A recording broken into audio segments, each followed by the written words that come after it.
It's very clear people want a triple engine government. If you look at Chennai, it is DMK at the top, BJP. Bangalore, Congress, BJP. Hyderabad, Congress, BJP. Here we are looking at the only city in our country where a triple engine Sarkar is possible. Modi ji at the center, Devendra Fadnavis at the state, and the BJP mayor and BMC. Because Bombay is not a Maharashtra city, it is an international city.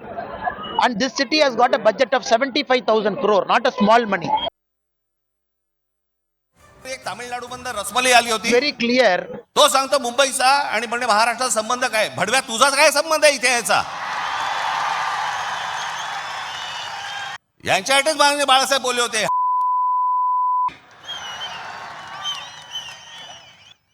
अनेक दाक्षिणात्य इथे राहत आहेत, अनेक जैन मारवाडी इथे राहत आहेत, आनंदाने राहत आहेत. पण कसं भडकवलं जाते बघा तुम्हाला कबुतरांच्या नावाने. कबुतर राहिली बाजूला, पण हे सत्ताधारी जे फडफडत आहेत ना, हा त्यांचा प्रश्न आहे.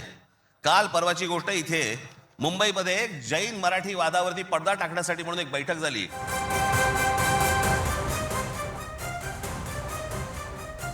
அண்மை செய்தியை பார்த்து வருகிறோம்.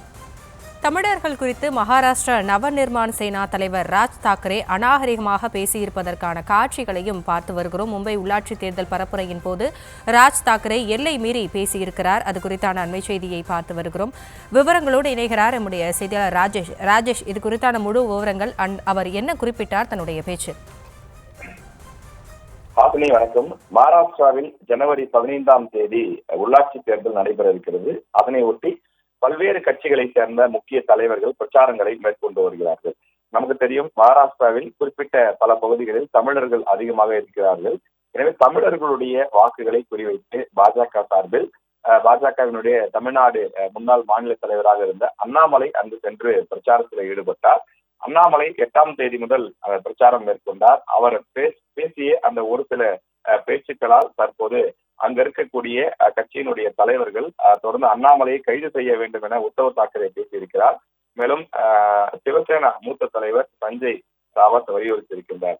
அது மட்டும் இல்லாமல் தொடர்ந்து மகாராஷ்டிரா நவநிர்மாண் சேனா தலைவர் ராஜ் தாக்கரேவும் அண்ணாமலையை மிக கடுமையாக ஒருமையில் விமர்சித்து பேசியிருக்கிறார்.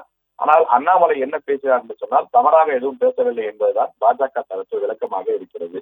மத்தியிலே மோடி இருக்கின்றார், மாநிலத்தில் முதல்வர் தேவேந்திர பட்னாவிஸ் இருக்கிறார், மும்பையிலே பாஜக மேயர் இருக்கிறார். ஆகையால் ஏற்கனவே டபுள் இன்ஜின் கவர்மெண்ட் என்பது போல இது ட்ரிபிள் இன்ஜின் கவர்மெண்டாக செயல்பட்டுக் கொண்டிருக்கிறது. மகாராஷ்டிராவினுடைய நகரம் மட்டுமில்லை, இது ஒரு சர்வதேச நகரம் என்றும் அண்ணாமலை பேசினார்.